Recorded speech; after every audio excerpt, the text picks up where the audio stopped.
संचार किया। 28 जनवरी को हमारे माननीय प्रधानमंत्री श्री नरेंद्र मोदी के कर कमलों से उद्घाटित हुए इन खेलों ने उत्तराखंड को प्रगति व पराक्रम की नई धारा में प्रतिष्ठित किया। आज दुनिया कह रही है 21वीं सदी भारत की सदी है।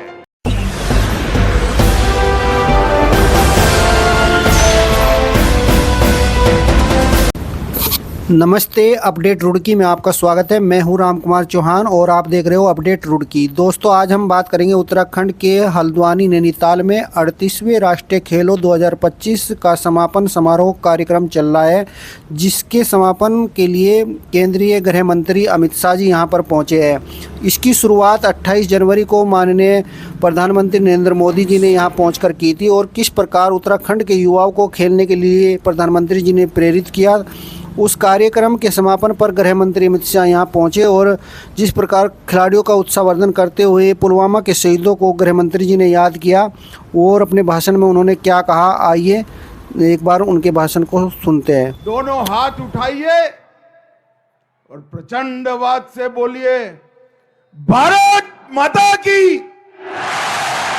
देश भर से आए हुए खिलाड़ी भाइयों बहनों को मेरा प्रणाम और बहुत बहुत शुभकामनाएं। मित्रों, सबसे पहले मैं चार धाम में विराजित सभी देवताओं को, देवियों को प्रणाम कर कर मेरी बात की शुरुआत करना चाहता हूं। अभी अभी 38वें राष्ट्रीय खेलों के समारोह पर मेरे पूर्व वक्ताओं ने कहा कि देवभूमि अब खेल भूमि बन गई। मैं आज मेरे सामने जो युवा हैं, विद्यार्थी हैं, खिलाड़ी हैं, उनको मैं कहना चाहता हूं कि महज राष्ट्रीय खेलों के आयोजन से देवभूमि खेल भूमि नहीं बनी। धामी जी ने हर जिले में खेलों के इंफ्रास्ट्रक्चर को बढ़ावा दिया और सबसे बड़ी बात है कि धामी जी ने 21वें स्थान पर से देश के खेलों के नक्शे पर हमारी देवभूमि को 7वें स्थान पर लाने का पुरुषार्थ किया। और ये विजेता खिलाड़ी जो इतने सारे मेडल पहली बार उत्तराखंड में जीत कर आए हैं, इन्होंने देवभूमि को खेल भूमि बनाया है। मैं सभी देवभूमि के खिलाड़ियों को, जिन्होंने देवभूमि को खेल भूमि बनाने का यत्न किया है, वो सभी को बहुत बहुत शुभकामनाएं, अनंत अनंत शुभकामनाएं देना चाहता हूं। भाइयों बहनों, आज भारतीय जनता पार्टी की नेत्री और देश की भूतपूर्व विदेश मंत्री, पद्म विभूषण श्रीमती सुषमा स्वराज जी की जन्मतिथि। मैं सुषमा जी को भावपूर्वक श्रद्धांजलि देना चाहता हूं। और आज की यही दिन 2019 में पुलवामा में हमारे 40 जवान शहीद हो गए। इन जवानों की शहादत ने देश को न केवल सुरक्षित किया, मगर वो जवानों की शहादत के बाद मोदी जी ने एयर स्ट्राइक कर कर पाकिस्तान में घुसकर आतंकवादियों को करारा जवाब देने की बात करी। और इसी के कारण पूरी दुनिया में भारत को देखने का नजरिया बदला है और एक संदेश पूरी दुनिया के आतंकवादियों को गया है कि भारत की सीमा और भारत की सेना उसके साथ खिलवाड़ नहीं कर सकती। और भाइयों बहनों, मैं वो सभी 40 जवान जिन्होंने देश की सुरक्षा के लिए शहादत दी, उनको मनपूर्वक श्रद्धांजलि देना चाहता हूं। भाइयों बहनों, मैं उत्तराखंड की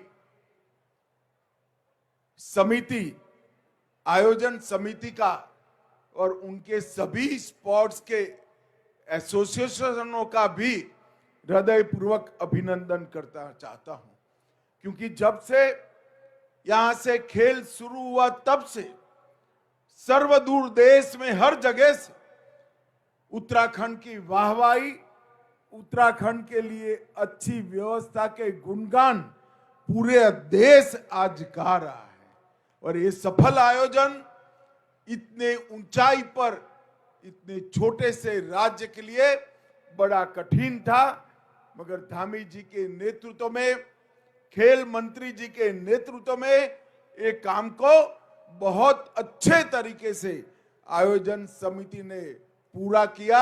मैं सभी को बहुत बहुत बधाई देना चाहता हूं। 16,000 खिलाड़ी जो खेले, लगभग 435 खेलों में खेले, कुछ जीते कुछ हारे। हार और जीत उसका खेल से कोई मतलब नहीं है। जीत का जज्बा और हार से निराश न होना, यही खेल का संदेश है। इसलिए जो जीते हैं और जो हारे हैं, वो सभी खिलाड़ियों को मैं अनंत अनंत शुभकामनाएं देता हूं। मेघालय में आपके लिए एक और मौका है, अगली बार मेडल लेकर आइए। ऐसी मेरी सभी को बहुत बहुत शुभकामनाएं। इको फ्रेंडली प्रैक्टिसेस से लेकर इको फ्रेंडली गेम तक पूरी चीज को धामी जी ने बखूबी जमीन पर उतारा है। कई पैड लगाए गए और इन खेलों में वेट लिफ्टिंग, शूटिंग, एथलेटिक्स, एक्रेटिक्स, कई खेलों में राष्ट्रीय रिकॉर्ड बने हैं। और मैंने वो रिकॉर्ड को बारीकी से देखा है। वो रिकॉर्डों ने अंतरराष्ट्रीय खेलों में भी भारत के लिए पदक की उम्मीद जगाई है। रिकॉर्ड बनाने वाले सभी खिलाड़ियों को मैं बहुत बहुत बधाई देता था। मेजबान उत्तराखंड से आज ध्वज कोनराड जी को दिया है। खेलों की ये मिसाल कोनराड जी लेकर यहां से मेघालय जाएंगे, मगर मेघालय में एक अनूठा राष्ट्रीय खेल होना जा रहा है। मेघालय इसका यजमान होगा। ज्यादातर खेल मेघालय में ही खेले जाएंगे, मगर कोनराड जी ने निर्णय किया है कि नॉर्थ ईस्ट के बाकी सभी 6 के 6 राज्यों में कुछ कुछ खेल खिलाकर पूरे नॉर्थ ईस्ट को खेलों के आवाज से, विजय की गूंज से वो भरने का प्रयास करेंगे। मैं संगमा जी को आने वाले आयोजन के लिए बहुत बहुत बधाई देता हूं। सर्विसेज की टीम, महाराष्ट्र की टीम और हरियाणा की टीम, ये तीनों को मैं हृदयपूर्वक बधाई देता हूं। मित्रों, मोदी जी के आने के बाद खेल के वातावरण में ढेर सारा बदलाव आया है। गुजरात के मुख्यमंत्री थे तब से ही मोदी जी ने खेलो गुजरात की शुरुआत करी थी और इसको यहां तक पहुंचाने का काम किया है। और देश भर के कई जिलों में खेल इंफ्रास्ट्रक्चर, कोचिज की व्यवस्थाएं, खिलाड़ियों को प्रोत्साहन और पारदर्शी चयन, इसके माध्यम से आज विश्व के फलक पर भारत के खेलों की प्रतिष्ठा बढ़ी है। मैं आज सभी खिलाड़ियों को विश्व प्रसिद्ध धावक मिल्खा सिंह का एक कोट कहना चाहता हूं, जब दौड़िए तो ऐसे दौड़ो कि पूछे पीछे मुड़कर देखने की जरूरत न पड़े, मेडल लेकर वापिस आए, ऐसे दौड़ो। आज मैं आप सभी को बहुत बहुत मन के साथ ये कहना चाहता हूं कि भारत के खेलों का भविष्य उज्जवल है। मनसुख भाई ने भारत के खेलों के लिए एक बहुत बड़ी डिजाइन बनाई। मेरी खेलों की रुचि के कारण मैं मनसुख भाई को पूछता रहता हूं। उन्होंने न केवल आयोजन के अंदर हर बार नए कीर्तिमान स्थापित हो, इसलिए हर प्रकार की व्यवस्था की है। और मोदी जी ने फिट इंडिया, खेलो इंडिया, ये दो कंसेप्ट से हर युवा को खेलने के लिए लालायित करने का काम किया है। और मित्रों, जीवन में जीतने से ज्यादा हार को हजम करना बहुत महत्वपूर्ण होता है, और खेल ही है जो हारने के बाद दूसरे दिन जीतने के जज्बे के साथ आगे बढ़ने की हमें प्रेरणा देता है। और मैं आज सभी युवा को कहना चाहता हूं कि सफलता सिर्फ शारीरिक क्षमता से नहीं आती है, कौशल्य से नहीं आती है। दृढ़ निश्चय और मजबूत मन ही सफलता को प्राप्त करा सकता है। अथक परिश्रम और अनथक प्रैक्टिस आपको आगे ले जाएगी। इस सभी को आपके मन के निर्णय में बदलकर मेडल तक की आपकी यात्रा पूरी कर सकते हैं। भाइयों बहनों, जब मैं आज यहां आया हूं तब मैं पीएम साहब के इनिशिएटिव को भी जरूर याद करना चाहूंगा। प्रधानमंत्री जी ने देश के युवाओं को उनके अंदर खेल भावना, खेल के लिए प्रेम और खेलने का हौसला मजबूत हो, इसके लिए ढेर सारे कदम उठाए। डिटेल बताने का समय नहीं है, मगर आज जिस खिलाड़ी को मिलते हैं वो मोदी जी को खेल मित्र के नाम से बुलाते हैं, अपना परम मित्र मानते हैं। और आज मैं कुछ आंकड़े आपको जरूर देना चाहता हूं, जिसके माध्यम से आपको मोदी जी का ये पुरुषार्थ मालूम पड़ेगा। मित्रों, 2014 में जब मोदी जी ने देश की कमान संभाली तब देश का खेलों के लिए बजट 800 करोड़ था, और 25-26 में खेलों का बजट 3800 करोड़ रुपए तक पहुंचाने का काम नरेंद्र मोदी जी ने किया।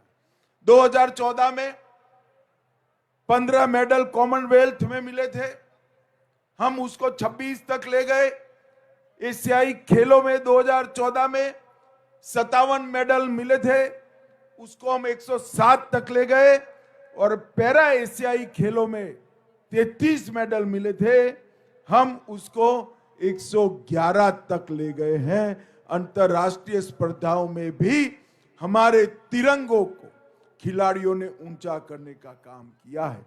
ओलंपिक, पैरा ओलंपिक और डेफ ओलंपिक्स में भी कई गुना पदक, मेडल हमारे खिलाड़ी ज्यादा जीत कर आए हैं। यही बताता है कि देश में खेलों का इंफ्रास्ट्रक्चर, खेलों का एटमॉस्फेयर और जीतने की भूख, तीनों में बहुत बड़ी बढ़ोतरी हुई है। मित्रों, आज यहां खेलो इंडिया के माध्यम से इतने बड़ी आयोजन उत्तराखंड जैसे एक छोटे से राज्य ने, पहाड़ी राज्य ने समाप्त किया है। ये बताता है कि भारत का हर राज्य खेल के लिए न केवल खेलने के लिए तैयार है, अपना खेल इंफ्रास्ट्रक्चर को मजबूत बनाने के लिए, आगे बढ़ाने के लिए तैयार है। और यहां से भी ये खेल एक छोटे से राज्य में ही जा रहे हैं, पहाड़ी राज्य मेघालय में ही जा रहे हैं, नॉर्थ ईस्ट में भी जा रहे हैं। ये बताता है कि कई सारे खेल आज हर राज्य की विशेषता बनने जा रहे हैं, और टॉप्स का उपयोग कर कर हमारे कई खिलाड़ी ओलंपिक, एशियाई खेल और कॉमनवेल्थ खेलों में बहुत अच्छी सफलता के लिए तैयारी कर रहे हैं। मैं फिर से खिलाड़ियों को कहना चाहता हूं, भारत 2036 में ओलंपिक की मेजबानी के लिए तैयार है। हमने हमारा क्लेम ओलंपिक के सामने रखा है, और मुझे विश्वास 2036 में ओलंपिक के अंदर जब भारत में वो खेला जाएगा, उत्तराखंड के खिलाड़ी भी और ये खेल महाकुंभ में खेले खिलाड़ी भी जरूर मेडल लाकर भारत के तिरंगे को और हमारे राष्ट्रगान को वहां बजाने का मौका देंगे। भाइयों बहनों, आप लोगों के सामने अभी एक लंबा समय पड़ा है। सातत्यपूर्ण प्रैक्टिस और मन का संकल्प यही विजय दिला सकता है। मैं आज इस खेलों के समारोह के दिन पर फिर से एक बार उत्तराखंड के मुख्यमंत्री जी को, खेल मंत्री जी को बहुत बहुत बधाई और साधुवाद देना चाहता हूं।